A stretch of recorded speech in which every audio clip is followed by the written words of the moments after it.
terus kendu, khawatir itu satu kali saja kita kecolongan kegiatan yang menimbulkan banyak kerumunan dan kita tidak tahu asal usulnya mereka dari mana, mereka membawa virus apa tidak, itu nanti yang akan menjadi pintu masuknya penyebaran kembali. Nah, ini kalau yang jenengan melakukan sekian bulan itu ya sia-sia.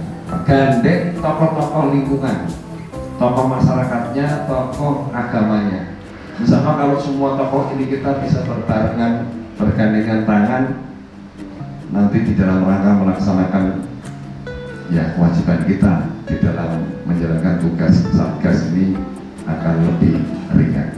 Tingkatkan terus, jaga jangan sampai ada penambahan, bahkan harus kita hilangkan teman-teman saudara kita di bandengan ini